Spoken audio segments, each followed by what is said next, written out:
A bactéria Neisseria gonorreia é o patógeno causador de uma doença sexualmente transmissível, a gonorreia.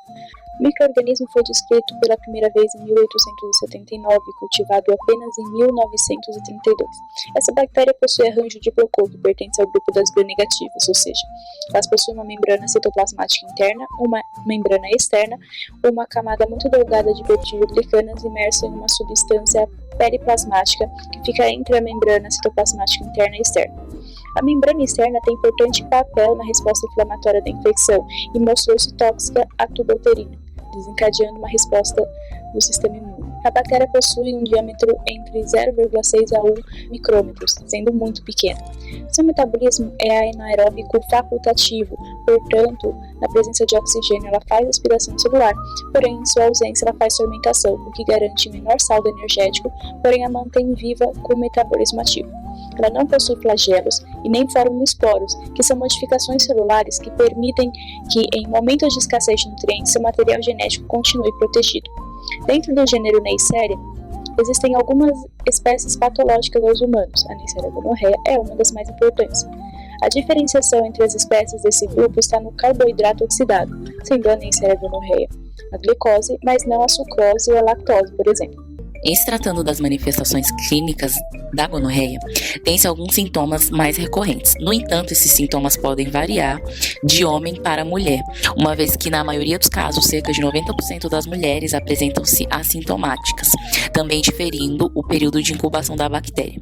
Nos homens, tem-se corrimento uretral, que no início apresenta-se mucoso e após 2 dias torna-se purulento, e há um aumento da frequência urinária, mas dependendo do estágio do processo inflamatório, poderão ocorrer mais complicações, como edema peniano, por exemplo, podendo também evoluir para quadros clínicos sistêmicos, como artrite gonocócica e complicações cardíacas e nervosas.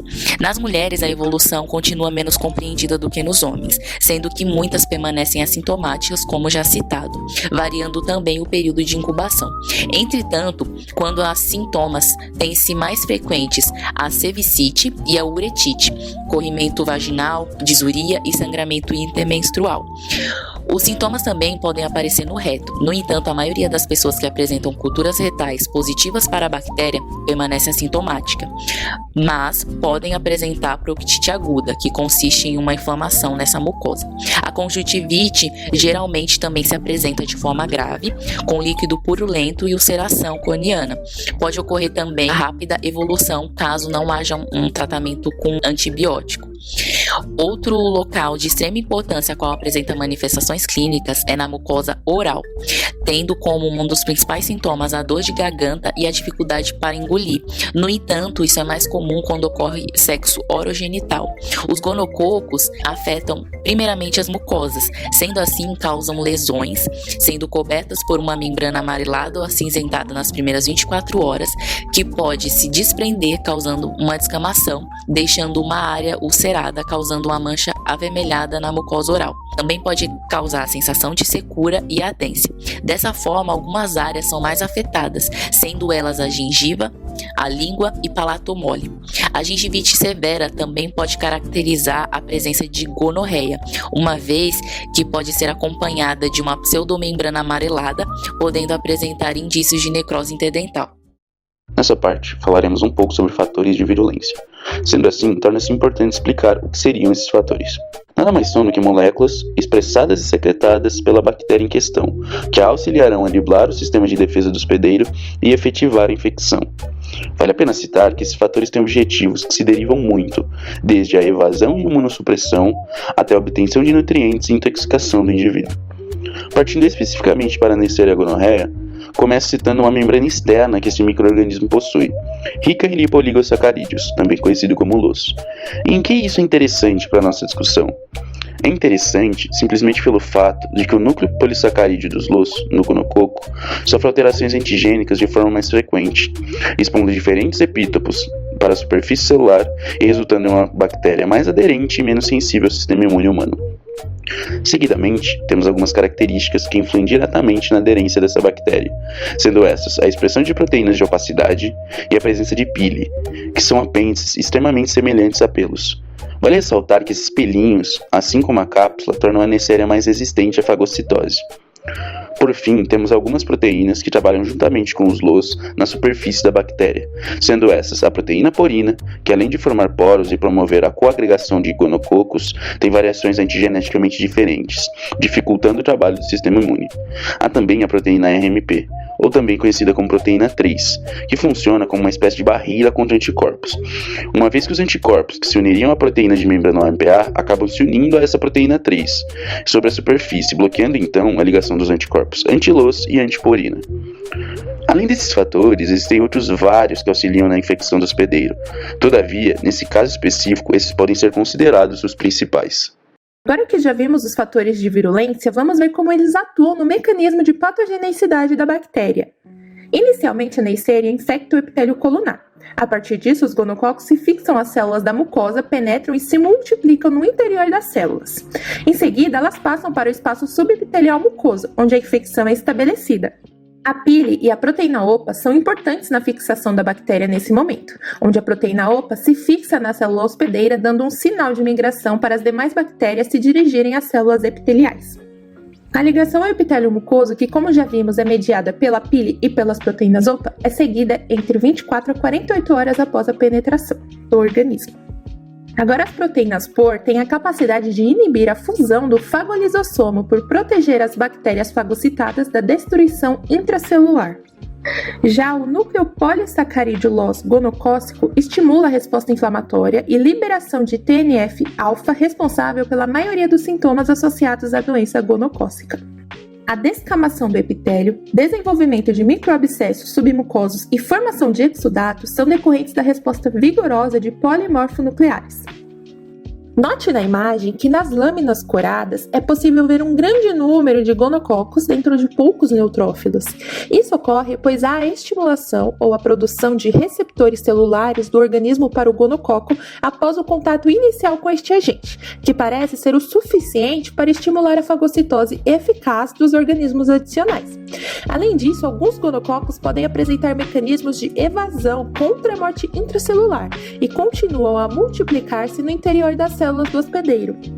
Em infecções não tratadas, os macrófagos e linfócitos substituem gradualmente os polimorfonucleares, sendo que a infiltração inflamatória mononuclear e linfocítica anormal persiste em tecidos por várias semanas após a negativação das culturas e a não identificação da bactéria na histologia.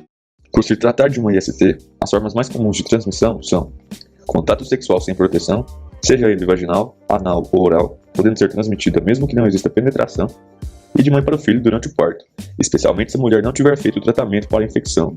Além disso, outra forma mais rara de transmissão da infecção é através do contato de fluidos contaminados com os olhos, que pode acontecer caso esses fluidos estejam na mão e se coce o olho, por exemplo. A prevalência das infecções por Neisseria gonorrhoeae é a segunda mais alta dentre as ISTs bacterianas, perdendo apenas pela bactéria que desenvolve a infecção clamídia. Durante 2005 a 2008, o número mundial de casos reportados de infecções gonocócicas aumentou em 21% em adultos entre 15 e 49 anos. Além disso, estimou-se que ocorreram 106,1 milhões de casos novos de infecção por Neisseria gonorrhoeae em 2008 no mundo. Tal incidência varia de acordo com as diferentes regiões geográficas, sendo que a região do Pacífico Ocidental, que abriga países como Camboja, Vietnã, Filipinas, República da Coreia, os quais possuem um baixo índice de desenvolvimento econômico, possui a maior incidência com 42 milhões de novos casos em 2008. Com relação à prevalência mundial da infecção por Neisseria gonorrhoeae, ela é estimada em 0,8%. A comparação dessa prevalência com aquela encontrada no Brasil é dificultada pelos poucos estudos disponíveis, bem como seus resultados conflitantes, variando entre 0,7% e 18% de infecções por Neisseria gonorrhoeae em homens e mulheres em diversos estudos realizados no país. A escassez de informação acerca da epidemiologia das infecções por essa bactéria também se deve ao fato de tais infecções sexualmente transmissíveis não ser de notificação obrigatória, limitando os dados. Dessa forma, as informações disponíveis atualmente são baseadas em estudos envolvendo determinadas parcelas da população, o que certamente não reflete o cenário do território brasileiro. O diagnóstico da gonorreia é feito pelo ginecologista ou urologista a partir de exames físicos e resultados de exames laboratoriais, principalmente microbiológicos, que são feitos a partir da análise de urina, secreção vaginal ou da uretra no caso dos homens. As amostras são levadas para o laboratório para análise, onde são submetidas a uma série de testes para identificação da Neisseria gonorrhoeae, como testes sorológicos e moleculares. que são os testes de coloração de Gram, prova de catalase e prova de oxidase. O teste de coloração de Gram é feito a partir do esfregaço de uma amostra para a cultura bacteriana, que sofre um processo de coloração com corante violeta genciana por 1 minuto, a adição de uma gota de Lugol por 1 minuto, descoloração com álcool acetona por 15 segundos e adição de fucsina por 1 minuto. A lâmina então é analisada por microscópio. Observando sob microscópio o achado de estruturas morfológicas compatíveis com o gênero Neisser, Diplococos gram-negativos reniformes. A prova de catalase é feita a partir de uma colônia suspeita do meio, na qual uma gota de peróxido de hidrogênio a 10 volumes é adicionada. A reação de catalase detecta uma enzima hemoproteica que catalisa e quebra o peróxido de hidrogênio em oxigênio e água. Na reação positiva ocorre o desprendimento de pequenas bolhas e na reação negativa o líquido permanece inalterado. A Neisseria gonorreia caracteriza-se por apresentar reação de catalase positiva. Já a prova de oxidase pode ser feita colocando reativo sobre a colônia. Uma cor rosa aparecerá nas reações de oxidase positiva, quando o reagente for utilizado for o dimetil p-fenilenodiamina, e uma cor violeta surgirá quando for utilizado o tetrametil p-fenilenodiamina. Se a reação for negativa, a coloração permanecerá inalterada. A Neisseria gonorreia caracteriza-se por apresentar reação de oxidase positiva. A prova de degradação de carboidratos necessita de um meio com base enriquecida, onde foram adicionados diferentes carboidratos. É preparada uma suspensão da bactéria em solução salina 0,85%. São então adicionadas 2 a 3 gotas de cada um dos açúcares, glicose, maltose e sacarose, respectivamente. A solução é incubada e, caso haja acidificação do meio, o indicador mudará de cor do meio de vermelho alaranjado para amarelo. A prova será positiva para a Neisseria quando a glicose for o único carboidrato metabolizado. Além disso, é realizado o antibiograma, com o objetivo de verificar o perfil de sensibilidade e resistência do micro-organismo aos antibióticos normalmente utilizados. Dessa forma, o médico poderá indicar o melhor antibiótico para o tratamento. O tratamento da gonorreia deve ser orientado por um ginecologista, no caso da mulher, ou um urologista, no caso do homem, e normalmente é feito com o uso de azitromicina em comprimidos e ceftriaxona em injeção única para eliminar a bactéria que causa a doença no organismo. Normalmente, o médico indica que o tratamento deve ser feito em 7 a 10 dias, devendo a pessoa seguir esse tratamento mesmo que os sintomas não existam mais. Isso porque, na maioria dos casos, a gonorreia é assintomática, e por isso, mesmo com o desaparecimento de algum sinal ou sintoma de infecção, não significa necessariamente que a bactéria foi eliminada. É indicado que o tratamento seja feito pelo casal e que sejam evitadas relações sexuais durante o tratamento. Neisseria gonorrhoeae apresenta características de uma bactéria multiresistente. Desde que as sulfonamidas foram adotadas como estratégia de tratamento, a bactéria demonstrou uma grande capacidade de desenvolver resistência a esses antimicrobianos, inclusive aos introduzidos depois na rotina clínica. Isso foi possível pois a bactéria é naturalmente competente. Além disso, ela pode ter seu genoma alterado por mutações e, inclusive, adquirir plasmídios por conjugação. Essa grande plasticidade genética contribui para a aquisição de genes determinantes da resistência a antimicrobianos, genes esses que podem estar em cromossomos ou em plasmídios. Note no quadro como está o panorama atual da resistência, por exemplo, na Etiópia. A resistência da bactéria da gonorreia tem valores impressionantes de 100% de resistência à penicilina e à tetraciclina. Para o controle da doença, temos 2 frentes de ataque. Uma seria a vacina e o outro os métodos de profilaxia. Infelizmente, ainda não temos uma vacina para essa doença. Entretanto, segundo um artigo publicado no periódico científico The Lancet, diz que, apesar de não se ter tido sucesso em uma vacina eficaz para o problema, os dados de vigilância sugerem que as vacinas meningocócicas da vesícula da membrana externa do grupo B afetam a incidência da gonorreia. Assim, os pesquisadores dessa pesquisa avaliaram a eficácia da vacina da vesícula meningocócica B da membrana externa contra a gonorreia em adultos jovens de 15 a 30 anos de idade na Nova Zelândia. Como resultado dessa exposição, pôde fazer-se uma associação entre a vacina meningocócica e uma taxa de redução de diagnóstico da gonorreia.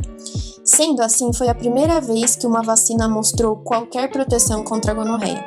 Agora, falando sobre a profilaxia, temos que a estratégia básica para o controle da transmissão das DST se dará por meio da constante informação para a população sobre a doença e também das atividades educativas que priorizem 1. A percepção de risco, 2.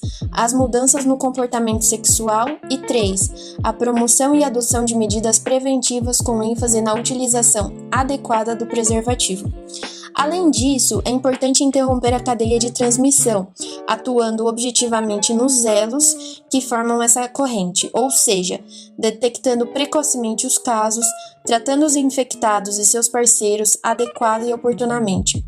Por fim, vale ressaltar que mães infectadas podem transmitir a bactéria para o bebê durante o parto ou no período pós-parto.